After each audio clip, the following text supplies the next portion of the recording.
All right, welcome back to the Contrarians. We have another great panel discussion for you today. I don't think this falls under any particular episode subtitle. We're just having a fun discussion here. So today we are talking about bands that you didn't know about until they blew you away with a live performance. So maybe an opening act or maybe a festival. I'm sure we'll hear tons of great examples. And as usual, we want to hear your examples too at home. So put them in the comments and keep the discussion going. There is a Patreon if you want to help with the Patreon support payment thing, whatever it is. There's a TeePublic. There's YouTube, like and subscribe. I'm sure if you're here, you've heard all this stuff a million times before. So just check links in the description if that's something you care about. And if not, we're happy to have you here. So thank you very much. So without further ado, I'm going to get right into it. We got a great panel here today. I'm going to let each of them give their own introduction when they give their first pick. We're going to do a top three, and we're going to go around and get everyone's third, and then we'll get everyone's second, and then we'll do a grand finale, and everyone give their best, I guess, band that blew them away, with that live performance they didn't know about. As usual, I'm pretty lax with the rules, so if someone has a thing that falls a little bit outside of the description here, let's just go with it. We'll have fun. And same thing in the comments. If there's a band maybe you didn't really know before you'd heard them and then you saw them live, that's cool, man. We'll do it. All right, enough of that. So in no particular order other than the Zoom screen that I have here in front of me, we're going to start. So let's start with Reed, your third favorite band that blew you away with that live performance, your first experience with them. Okay, thanks, Nick. And I did not realize you didn't have a group title for these types of things. Why not just call them Patreon suggested topics? I mean, that's what it is, right? That way everybody will see it and go, hey, it's a Patreon suggested topic, especially since some of them kind of fall outside of what the normal remit of the Contrarians is. All right, so I'm going to start off with one of those wonderful things you get as a music fan where you hear a band that you know absolutely nothing about. Whoop. Oh, no, we still got him. I think someone else. Yeah. Okay, good. I was going to say, I still look good. Okay. So in 2011, I went to see the Rockstar Mayhem Fest. And on one of the stages was a band that I had never, ever heard of. But they are, let's see if you can see this, Kingdom of Sorrow, my fully signed CD there. Kingdom of Sorrow was a bit of a super group starring Jamie Jasta from Hatebreed and Kirk Winstein from Crowbar and Down. And I was not really a fan in the 90s of what became known as metalcore music, and primarily because of the vocal style. I'm not a big fan of hardcore vocals. So I didn't really know what to expect from these guys. I'm not a fan of Hatebreed. Crowbar's okay, but they got up there and just absolutely floored me. They were so good. Some of it was because these guys obviously are great friends. They were having a fantastic time. Jamie Jasta turned out to be a very personable guy. He had this great rapport going with the crowd. That always helps. But the music was absolutely amazing. And more than just metalcore, this band was apparently meant to be a bit of an homage to their love of classic heavy metal, like Black Sabbath and Iron Maiden. And the lyrics are insane. The music is incredible. If you like riff-oriented heavy metal, I have never heard a band lay down better riffs than Kingdom of Sorrow. They only put out 2 albums, and their last album was in 2010. But you can find them, Kingdom of Sorrow and Behind the Blackest Tears. Go to YouTube and search for Kingdom of Sorrow and a little song called God's Law in the Devil's Land. Do it now. Come back to this video after you watch it. It is my choice for the sickest riff ever laid down by a metal band. It's one of those things that when people talk about Pantera and, oh man, Pantera just gets me going, this is the song that does that to me. It's just absolutely incredible. This continual riff that's like 8 bars of continuous music before it loops. I mean, it's way out there. I wish they'd put out another album since 2010. I'm going to guess that it wasn't as marketable as their regular, their home bands. Not that metalcore was ever a huge draw. But if you have not heard Kingdom of Sorrow, do yourself a favor, pick up both CDs. They will put out 2, man. Buy them both, or check them out on YouTube and all the streaming services. They're awesome. Awesome. All right. Well, thanks, Reed. That was great. So I guess we'll, if you want to do a brief introduction in case anyone doesn't recognize you, although I'm sure, as everyone knows, Reed's on many of the channels in this community. Did you want to give a little introduction for yourself there? Oh, I don't have a channel or anything anymore, not for a couple of years now. I just, I leech off of everybody else, and glad to be here. Symbiotic. It's a symbiotic relationship. Thanks, Reed. All right, Matt, let's go with your third favorite band that blew you away with that initial experience, live performance. I'm not really sure of a short way to say this, so we'll just say third favorite band. Sounds good. Thanks, Nick. My order is just chronological orders. I couldn't really pick among them. So this one happened the furthest in the past for me. So this was July 20th, 1986. And I had fairly recently just started getting into blues music and blues guitarists at that time, and went to a blues festival at Great Woods in Massachusetts.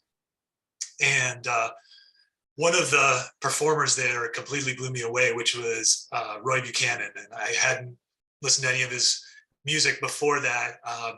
My buddy Adrian, one of the people I was going with, had heard about him and was saying, kind of like, well, you got to see this guy.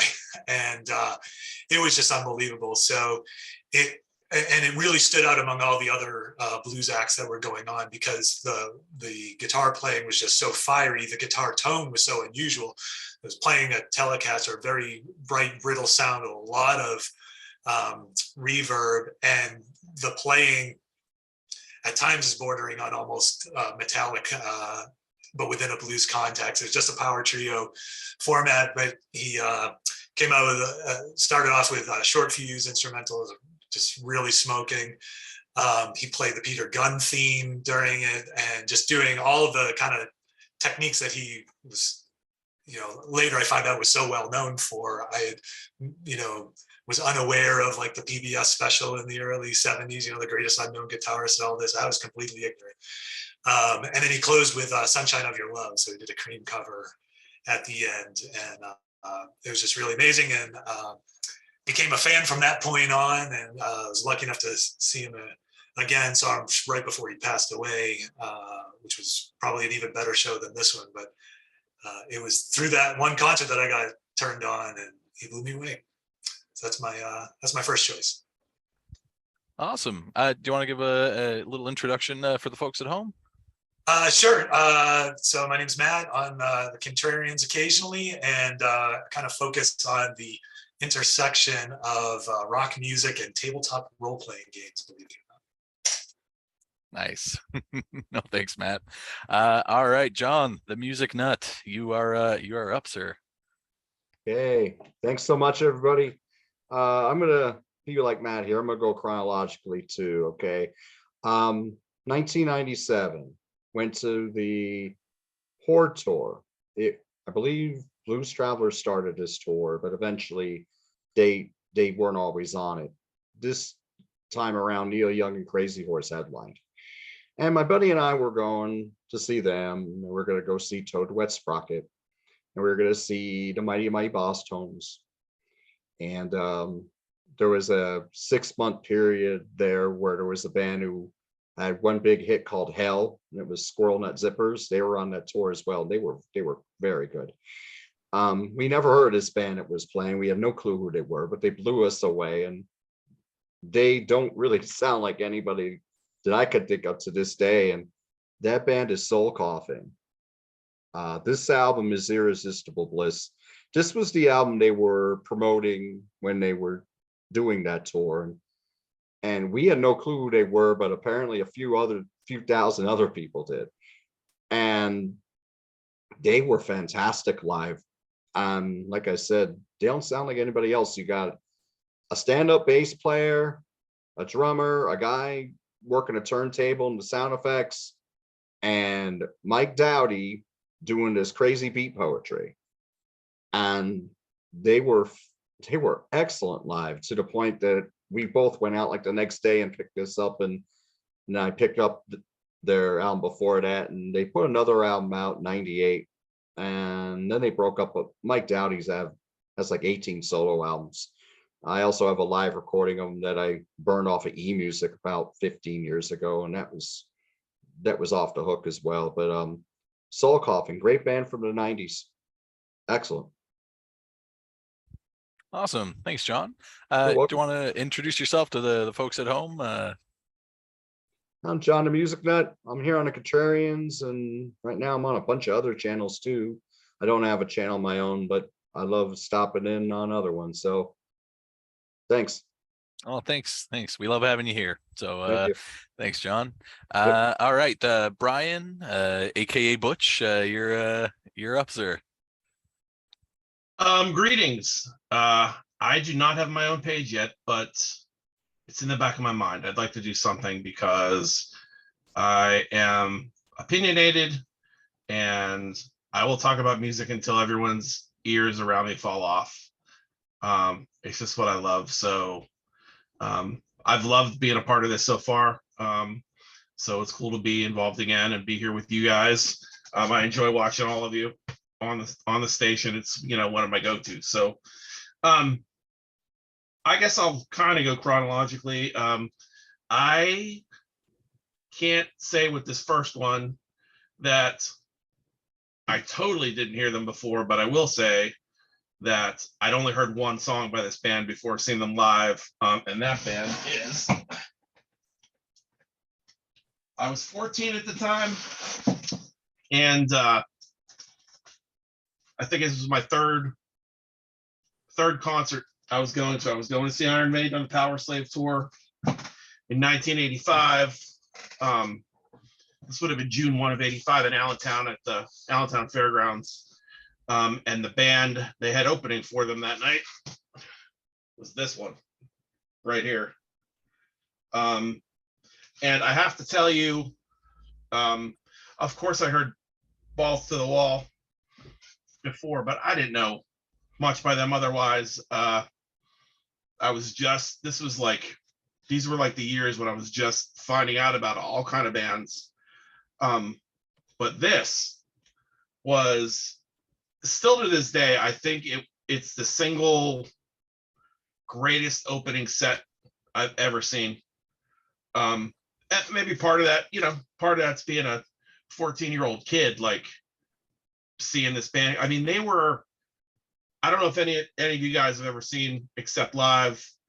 Yeah, I mean, they were a machine at the time. I mean, they were tighter than a cat's ass, and just unbelievable. The swinging guitars and all that stuff that, like, I love all that. It seems like it's cheesy, but I still, even watching the videos today, I get like, my hair stands up watching footage of them from the Metal Heart tour. Just playing songs like Up to the Limit, and they open with Metal Heart, and it was just sick. I was like, my mind was blown. I mean, and then Maiden came out, were amazing. It was Maiden at their peak, but for all of that, seeing Maiden on the Power Slave tour, the thing that always stands out to me even just a little bit more is seeing Accept at this time. And I ran out and I got this sucker the next day, bought it on cassette, of course.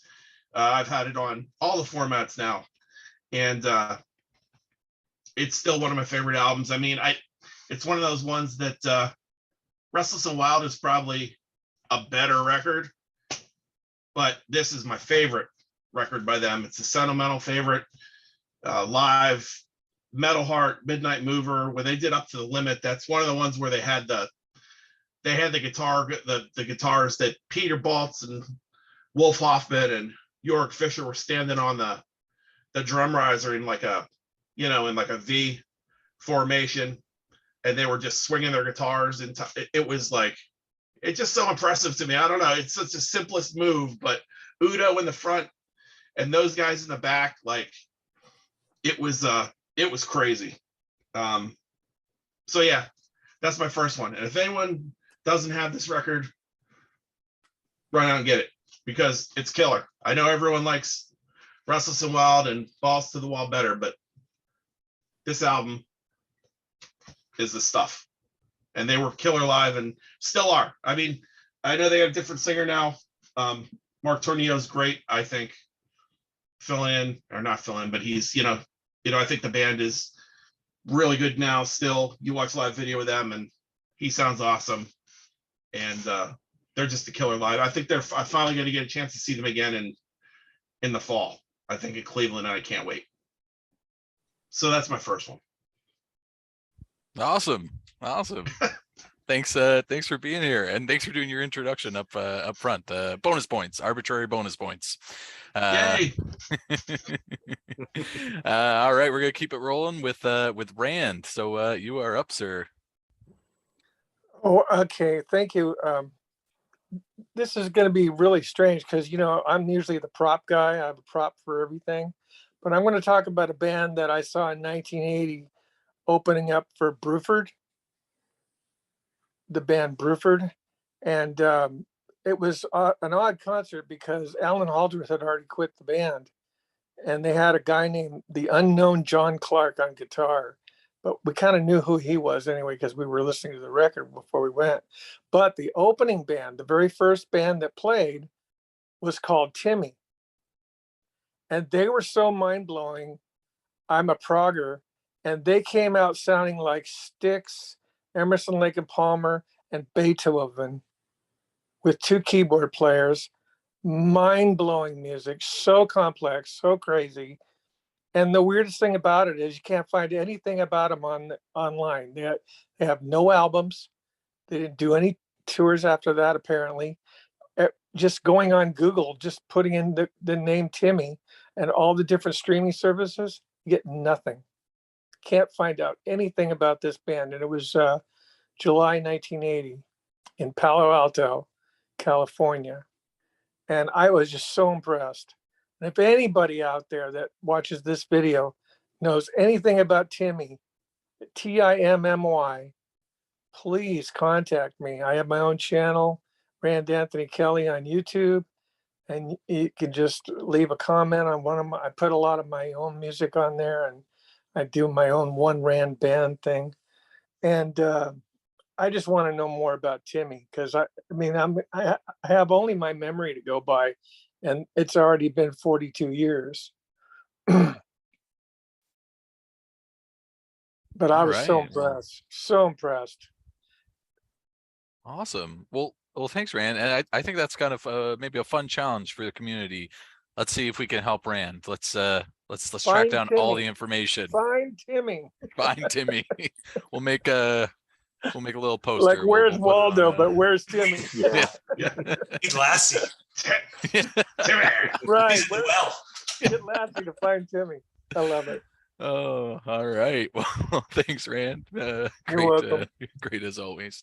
All right, we're gonna go on to round two. So for some, this is second favorite. For some, this is second chronologically. I said I was loose with the rules, and I meant it. So we're gonna keep going. Reed, you are up. Okay, and back in 1980, nobody thought about, I'm going to need a name that's easy to search someday. Timmy may be just a tad too generic.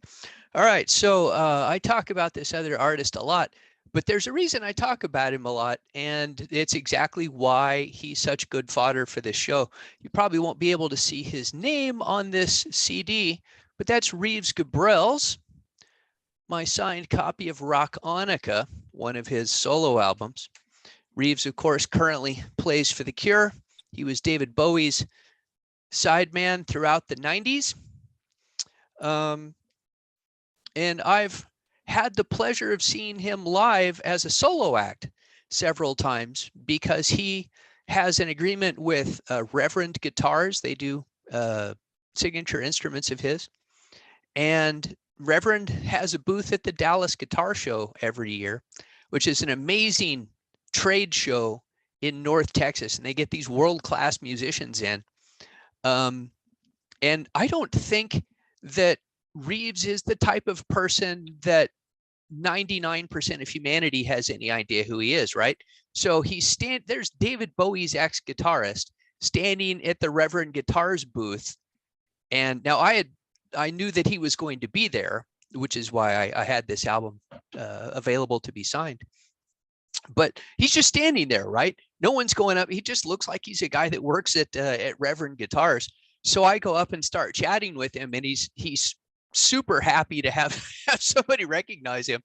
And I actually had another CD, X World 5, which is a progressive metal band that he was in. They did one album. And he was like, how the hell did you get hold of this? And I was like, dude, the internet, it's a thing now. And he signed that for me. But he was just amazed that somebody knew his music in a context other than as him being Bowie's guy. And he had just joined The Cure.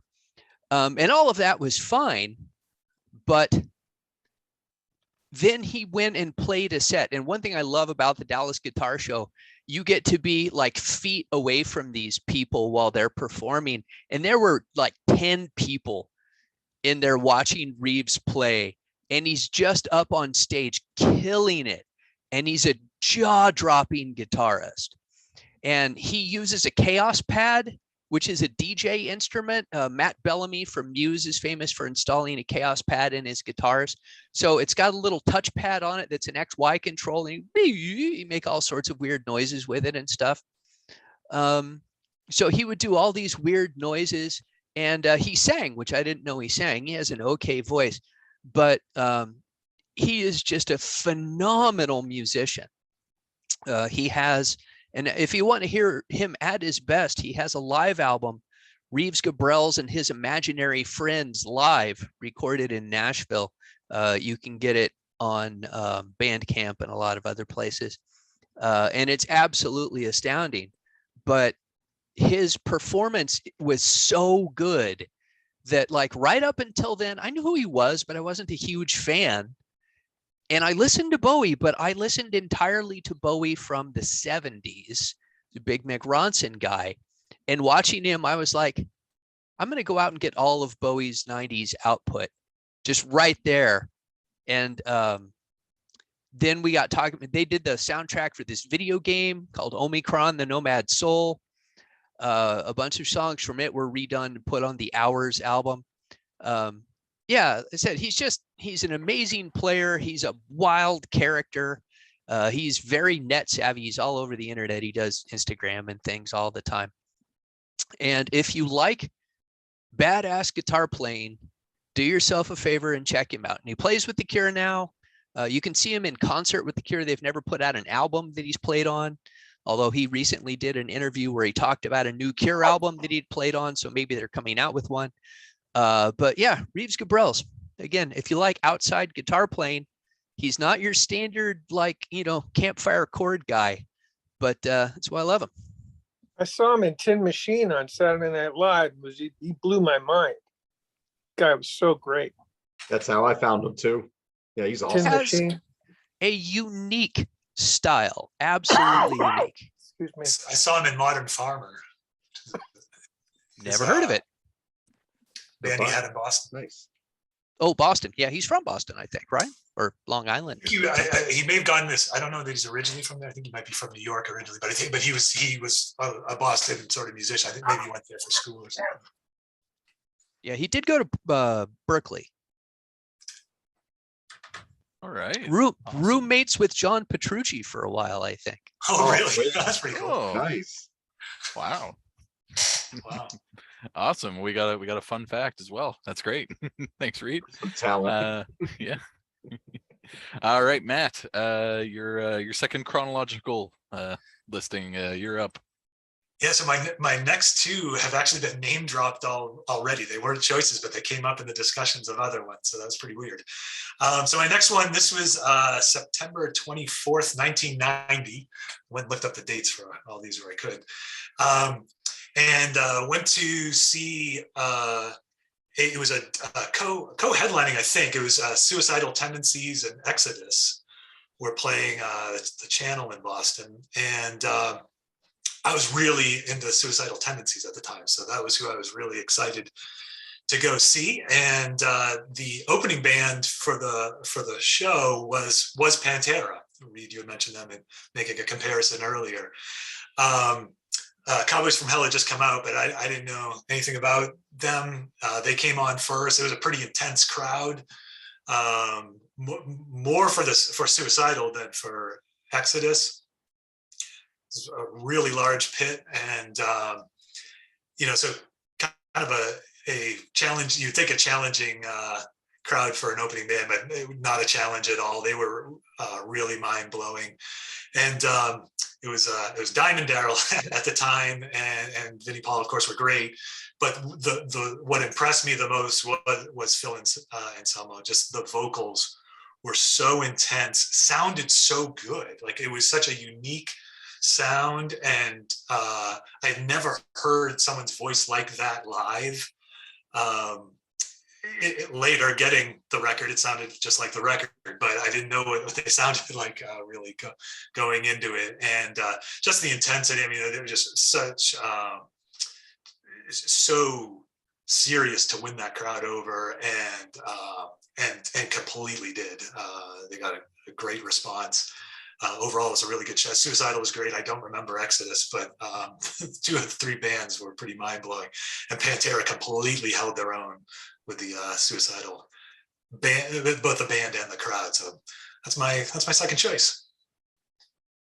Awesome. Well, Have you ever heard that joke about Exodus, seeing Exodus in concert? Say, what were they like? And I don't know. I left.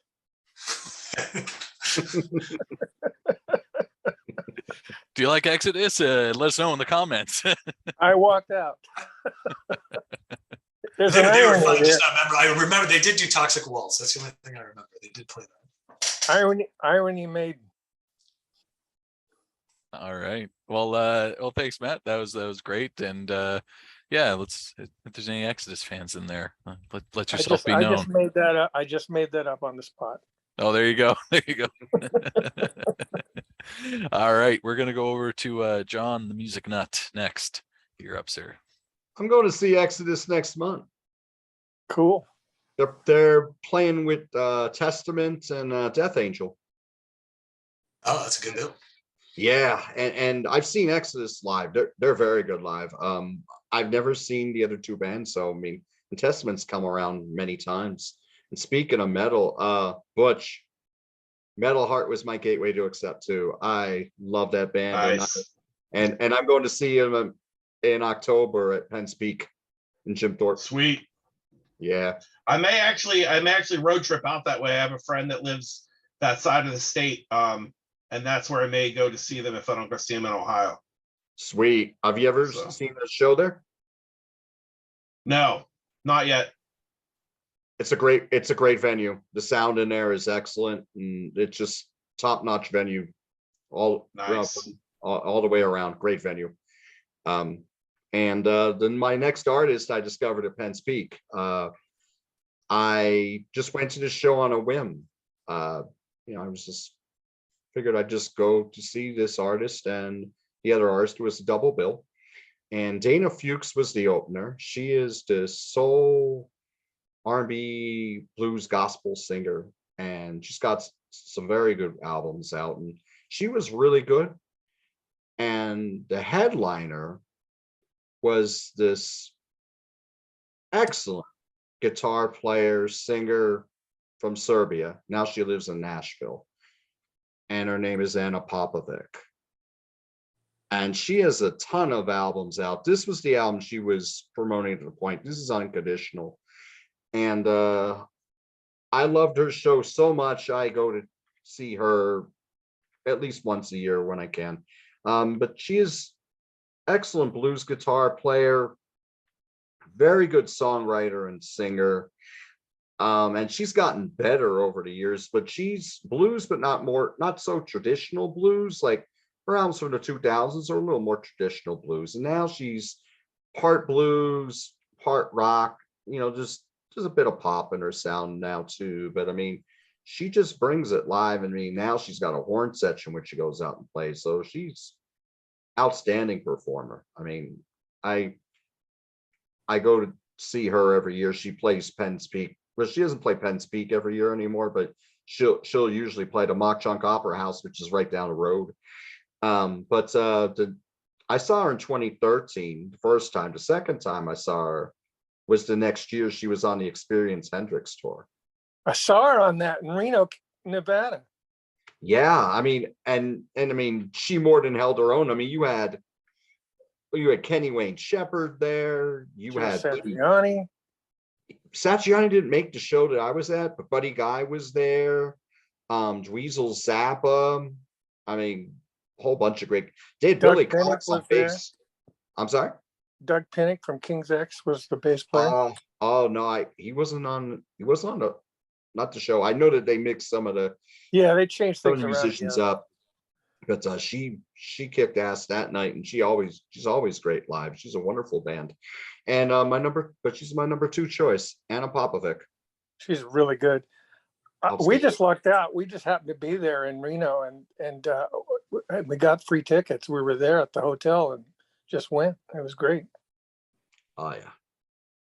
She plays the East Coast quite a bit. I don't think she's hitting the East Coast this year, but usually, well, I think she came earlier this year and I missed her, but yeah, she's like a touring machine. I mean, she's like tours all over the world. I think she's playing in Europe in fall. So, but yeah, wonderful songwriter.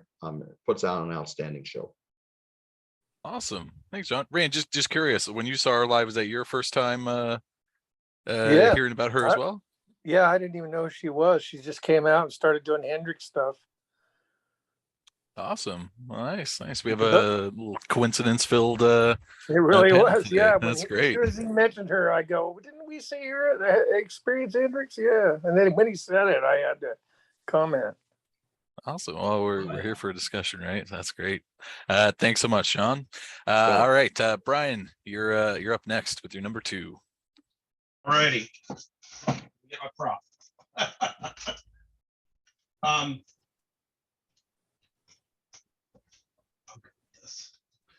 This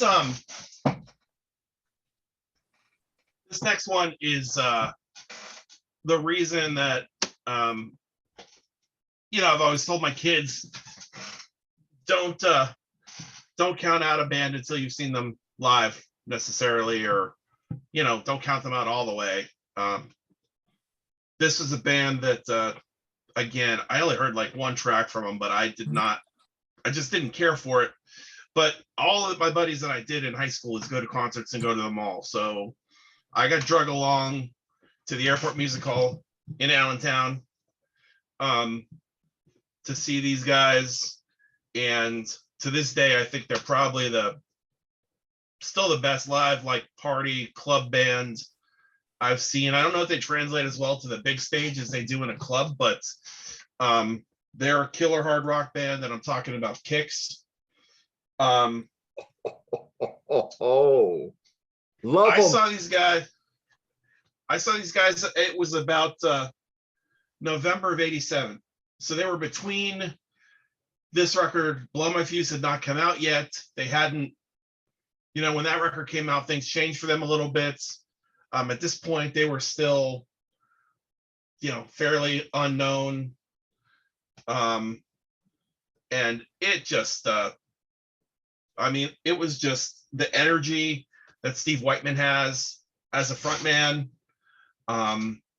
jumping all over the stage, and these guys just have the whole thing down, from playing, from just being tight players to Steve Whiteman keeping the crowd interested and involved, and great frontman. He actually hit me in my head with his microphone that night. I was right up front with my friends, and he swung his hand and clocked me like right in the side of the head. I'll never forget it. Then he put his hand on my head. Are you okay? I'm like, yeah. But they were killer. Opened with Midnight Dynamite. Played a bunch of stuff from this record. And then, of course, played, anyone that knows Kicks, they play Yeah, and The Itch, and a bunch of songs I got to know after when I picked up parts of the catalog. They played some of the new material that would be coming out on Blow My Fuse when it came out.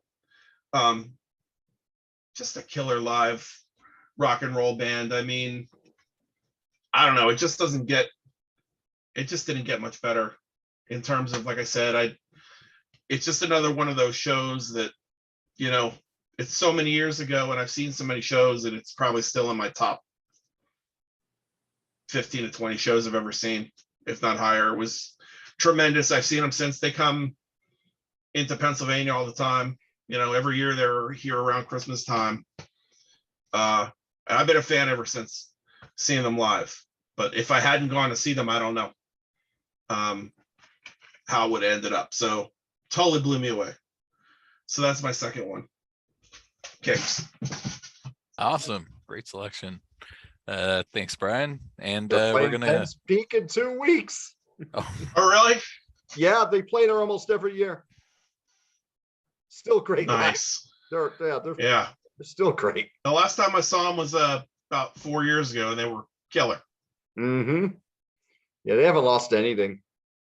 And Steve Whiteman still sings great.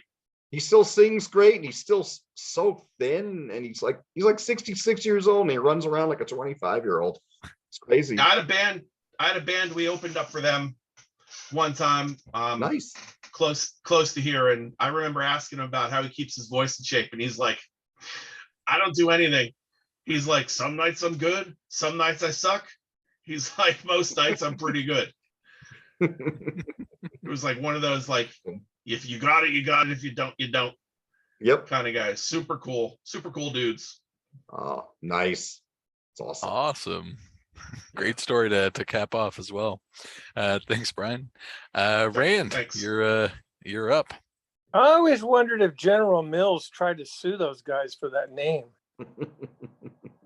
Question. They had a song called Kicks Are for Kids.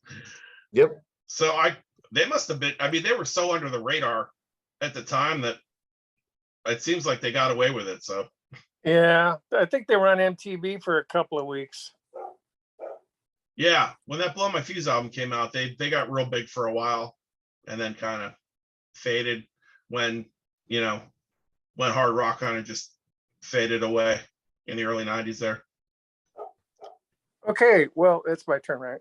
So I went and changed my t-shirt. I don't know if you noticed, but yeah, I got the, see if I can do this, the Progfest 95 t-shirt from Los Angeles, California. And the next two bands I'm going to talk about, I saw there. And the first opening band on Saturday morning or Saturday afternoon, about noon, was this group called Ars Nova from Japan. 3 girls, young ladies. And they're like an instrumental Emerson, Lake and Palmer. They're so good, so talented. This album is called Trancy. It came out in 1994 on Made in Japan Records. And I'll just tell you who's in it real quick. Keiko Kumajai is the keyboard player. Kyoko, I should show you. Kyoko, it's just hard with backwards, Kyoko Kanazawa is the Rickenbacker bass player, and Akiko Takahashi is the drummer. Drummer sounds kind of like Bill Bruford on steroids, and the bass player, she's really good. During one of the times where they weren't playing, she decided to do 21st Century Schizoid Man on the bass, and the whole place just went nuts. But yeah, they put on a great show. They opened the show. They were, forgot, 6 or 7 bands in 2 days. and they were first to play, but this blew my mind. And as soon as their set was over, everybody went to the vendors and started buying their albums. So that's where I got mine that day. And I got to hang out with them and stuff there at night at the hotel, hanging out in the Musea Records from France hotel room, and partied with them and some other people. But yeah, just an amazing band. I was just blown away. So I've been a huge fan. I bought everything they've ever done. And I ended up getting 2 DVDs that they don't sell directly from the band just because they liked me. Awesome. Well, that's great. You got, yeah, wow. And a Christmas card. And a Christmas card. Yeah. All right. Wow. About 10 years ago. Good job. All right. So thank you, Rand. We You're are welcome. now at the grand finale here. We have the top pick for each of our panelists, or for some of them, the most recent. Wait, were we going forward in time with these picks? Yes, chronologically we were going forward, not backward. That's right. Okay. So we're gonna get our top picks, and then if there's maybe time at the end, maybe we can do an honorable mention, or maybe a fun question for each of our panelists. We'll see how it goes. So without further ado, we're gonna go over to Reed for his final pick. So Reed, the spotlight is yours. Okay. And I mean no disrespect to anybody. When I do my piece, I'm going to have to log off. I've really been struggling with my health issues this week, and it's difficult for me to get through this. No worries. So this one is going to seem completely out of left field, and it takes a bit of explanation, because this artist is so common and so well known, and he is the one and only Tom Petty and his supporting band, the Heartbreakers. So also, before we move on, who's done their homework? Go to YouTube, doggone it, and look up Kingdom of Sorrow and check out the song God's Law in the Devil's Land. It will kick your butt. You need that song in your life. Now, I was a lifelong heavy metal fan and an MTV addict. I mention it all the time. I grew up in a small town in Montana. We did not have rock radio. I didn't grow up listening to the radio. My exposure to popular music came through MTV. So I knew of Tom Petty's music through his MTV videos, and I had friends that bought his albums, but his albums didn't do anything. It was hilarious. If it was on MTV, I loved it. As soon as that context was taken away and it was just music, I only wanted to listen to heavy metal, right? So I never listened to Tom Petty's albums. And that lasted up until the 2000s. And then Tom Petty announced that he was retiring the Heartbreakers. Now, Petty didn't actually retire, but they said they weren't going to tour Tom Petty and the Heartbreakers anymore. And they did this big tour with Stevie Nicks, actually coming out to do a couple of numbers with the band. And my wife is a big Tom Petty fan. And I said, this is going to be Tom Petty's last tour, apparently. You've never seen Tom Petty live. Let's take you to this concert. And it was at the absolute last minute. And I got tickets on the lawn because that was all that was available. They were just blowing them out for like $5 a ticket or something stupid. And I went, and they were phenomenal. I have never heard a band deliver their material so well, sung so well, played the instruments so well. And of course, a concert is primarily a greatest hits package. And because I was familiar with his MTV material, I knew a lot of his greatest hits, not all of them. And it was just one fantastic song after the other. And it was really where, if you're a musician, and you see the guitars behind me, I don't pretend to be a musician. I'm just somebody who enjoys playing guitar. But people talk about playing for the song. And that concert is where I learned what that meant. Watching guys like, brain fart. I can't remember his guitar player. Mike Mike Campbell. Campbell. Mike Campbell. Campbell, doggone it. Yeah, Mike Campbell. I was thinking Phil Campbell. No, that's Motorhead. He's really good. You know, watching Mike Campbell play just exactly what the song needed. And there was one time all night where Petty just gave him the signal that he could go, and he just ripped it up. And I was like, man, this guy can really play, but he doesn't. He plays exactly what the song needs. And they were so good. And after that, I remember leaving the concert and going, I need to get some Tom Petty albums. And that actually was instrumental in helping me move past just being a heavy metal fan. And after that, I became more open to listening to other forms of rock. And I started with The Who and David Bowie, and then moved into other, primarily rock and some jazz. But Tom Petty, he was the guy that opened the door to non-heavy metal music for me. And with that, I got to say goodnight, guys. I said no disrespect to anybody. I'll watch your stuff when it's up on the show. Hi, Reed. Yeah. Thanks Feel for better, coming, man. Reed. We hope you feel better. Yep. Yeah. You well. All right. Well, we'll keep moving ahead. And again, thanks to Reed for powering through. You know, we appreciate it. And yeah, I'm sure everyone is hoping you feel better soon. So. All right, we're gonna keep rolling along. We're gonna go for Matt's final pick next. So Matt, spotlight is yours. Okay, so my last one, again, it was name dropped earlier. I don't have an exact date for this one. I believe it's I think it's early 1991, maybe February 91. It could be late 1990. But my buddy Ron said we have to go into Boston and go see this band.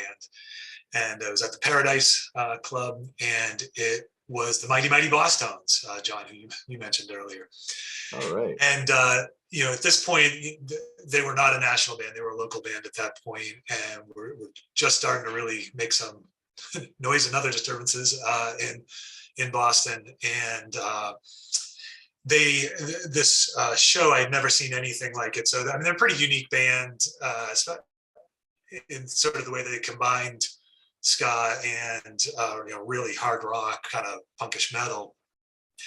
And they were phenomenal. They debuted their video. So they had their debut album out, Devil's Night Out, was released at that time. They showed kind of on a screen at the club, they debuted a video for the song Devil's Night Out. So this was not too far after the record must have come out. But they were so, they were funny, they were high energy, the crowd participation was amazing. Dickie Bear is a great front man. They got the really good horn sections, just fun.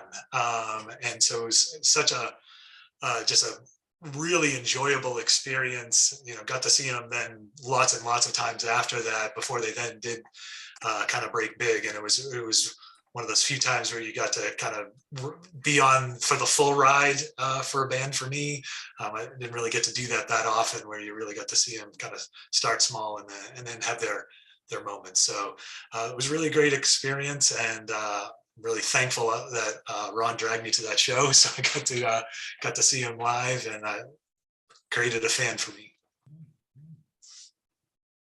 Nice. Awesome. Well, thanks, Matt. That was a great 3 picks, and I know you're doing chronological instead of tier, so I guess in no particular order other than chronologically.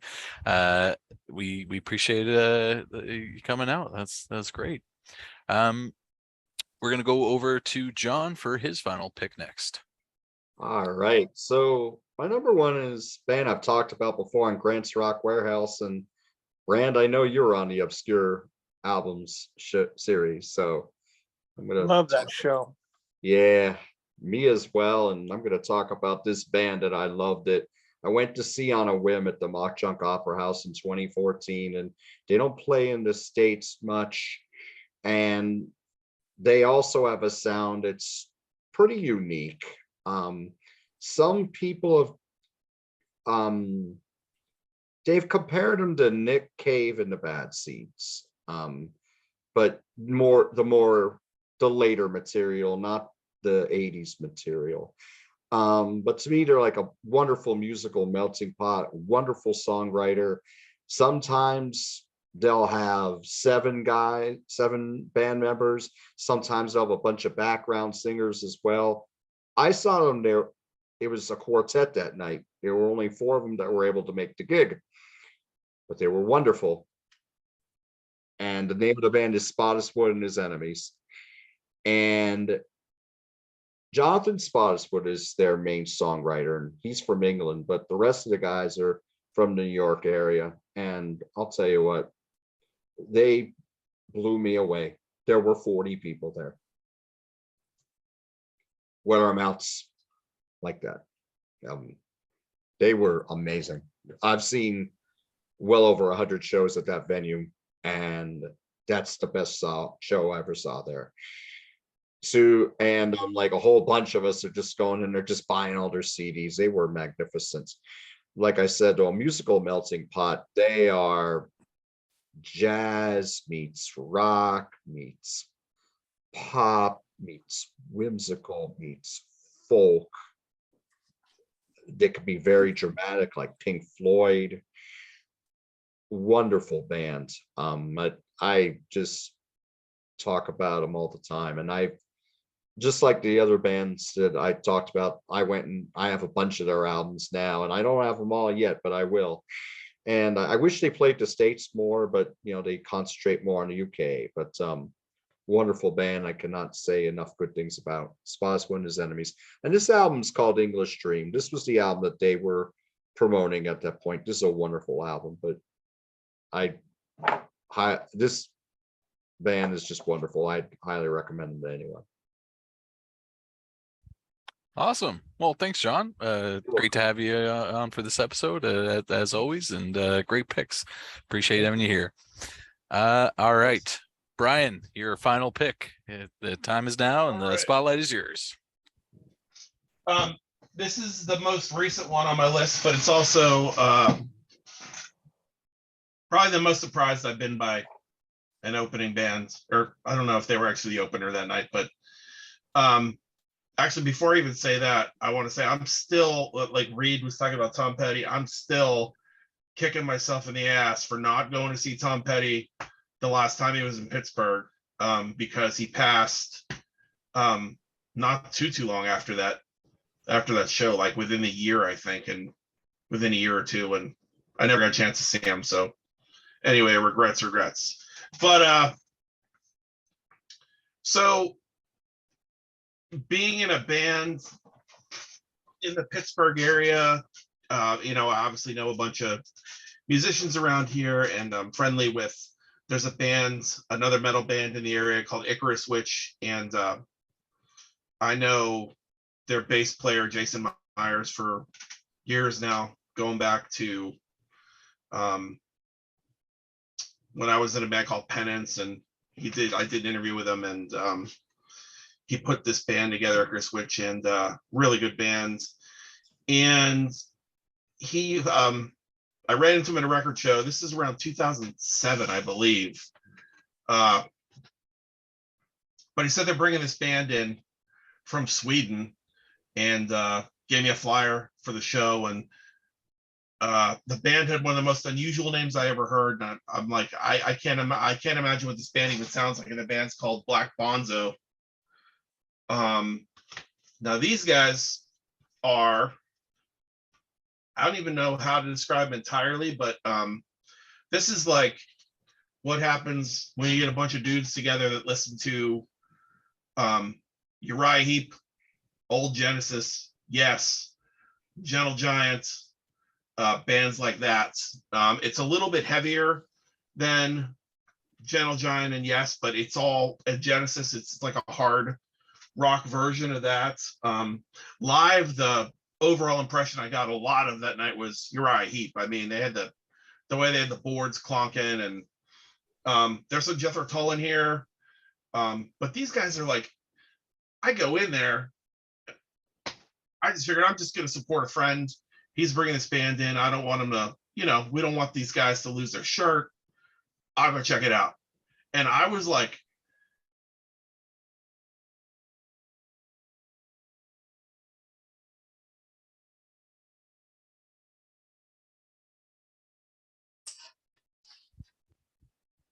Is it just me?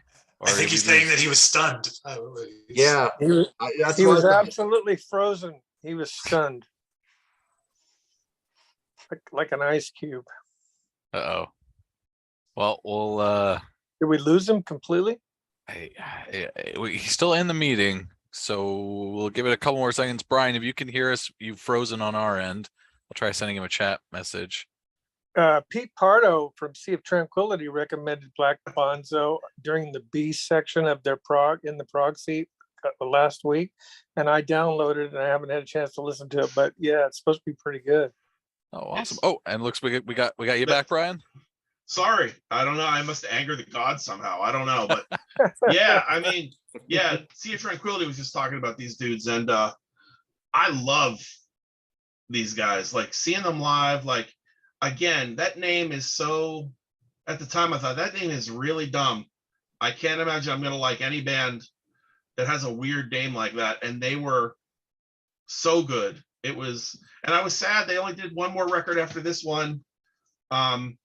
I think 3 of the guys are still together, but the band's called Gin Lady now, and it's more of a 70s rock and roll, kind of hard rock, hippie rock kind of thing. It's still cool. It's just the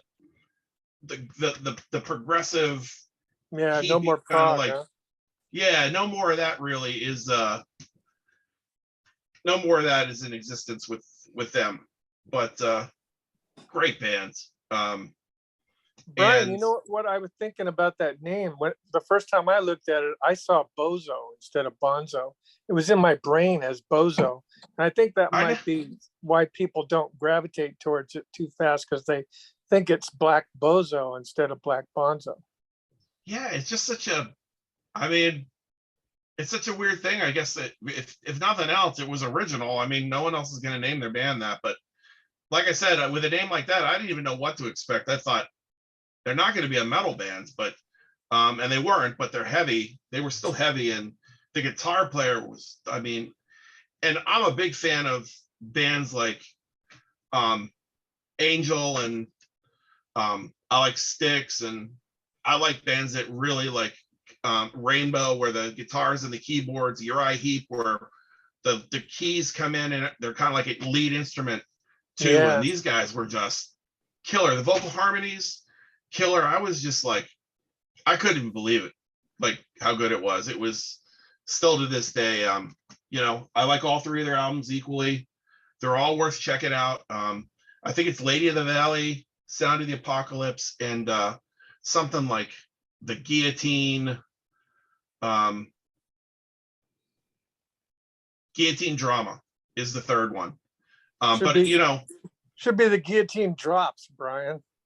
yeah. But if you like those old prog bands, like I said, if you like bands like Yes and Genesis, I love them. Yes, is my Tall and favorite Angel group. and Yeah. Killer, and if you like Big Elf, like is the closest modern day band I could think of that these guys could tour with. Way less Beatles and Floyd here than Big Elf. But anyway, yeah, great band.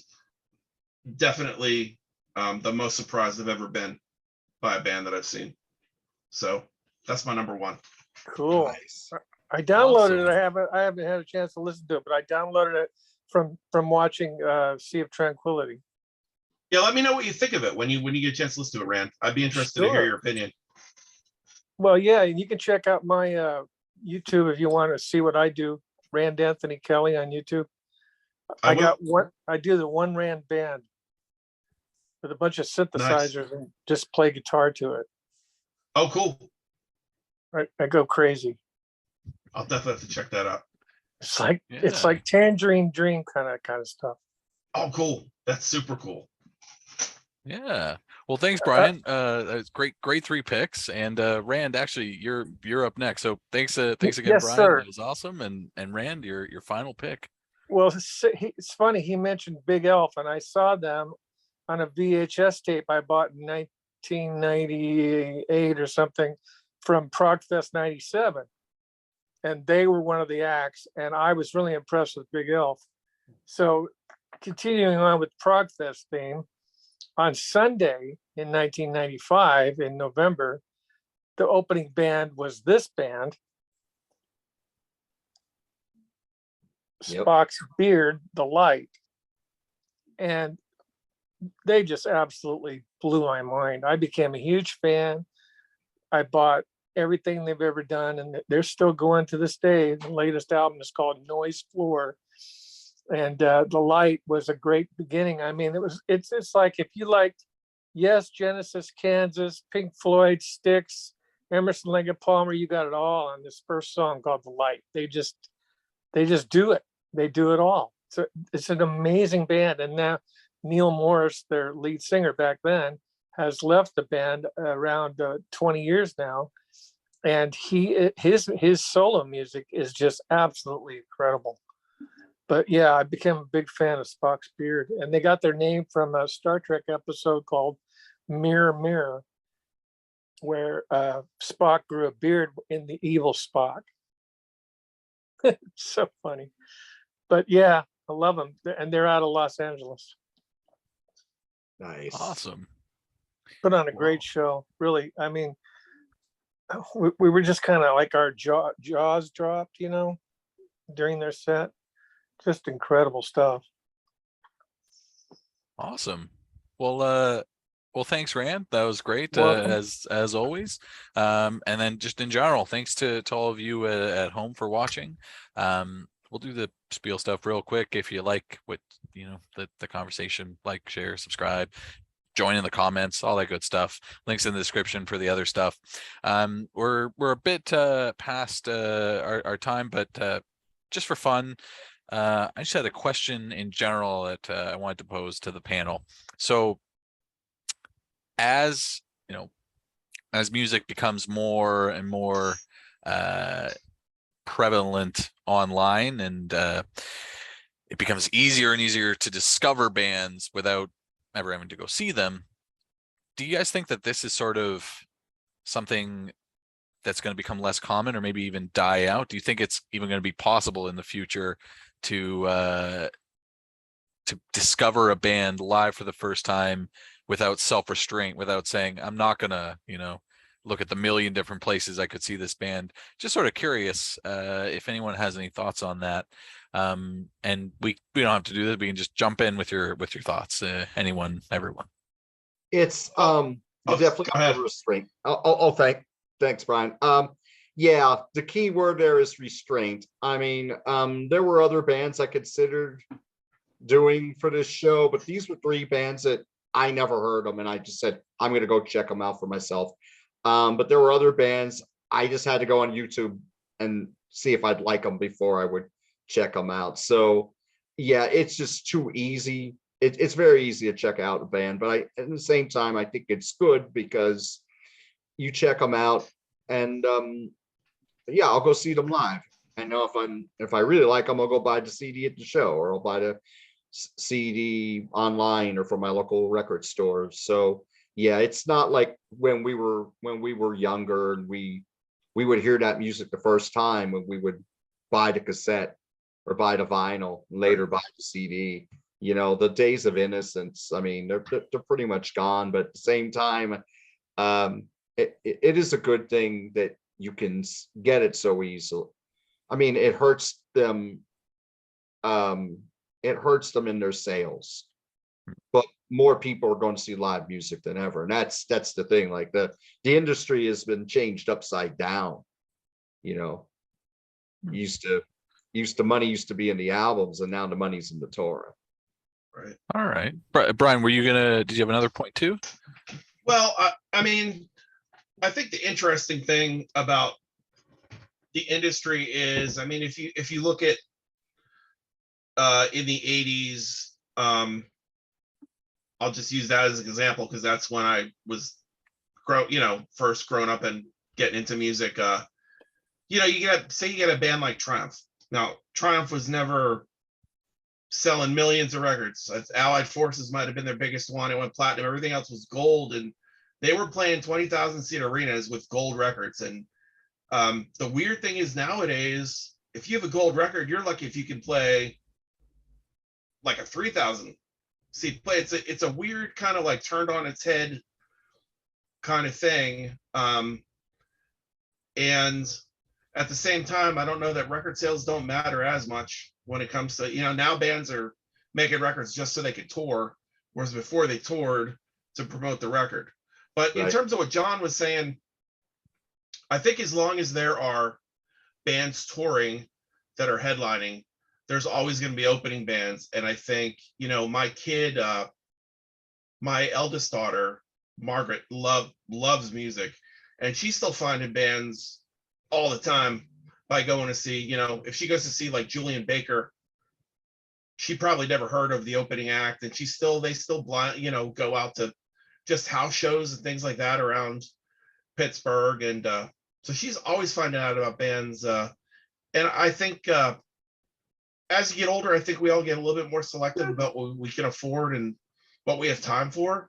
So I think it would affect us more than kids, but I think kids are still like loving concerts and stuff, which I think is great. I mean, I think that it's good that live music, I've taken my kids to a bunch of shows, and until I got to the point where I was old enough that I didn't have to stand there with them anymore, thank God, some of them. But if I didn't go to another Halsey show, I think I might have taken the bridge. But it's fun to watch them just get into it. They love music, and they, they'll support new bands too. Now instead of buying records, since all they do is stream stuff mostly, but they'll buy shirts and they'll still buy merch at the gigs, the way that all of us that loved music always did. It's just that there's fewer people in the mainstream that do it now. But I think there's always going to be a band to surprise us out there. It is tough. The thing about there being so much out there to listen to, and the restraint part of it, is that there's so much out there that it's impossible to hear all of it anyway. Yeah. Well, So.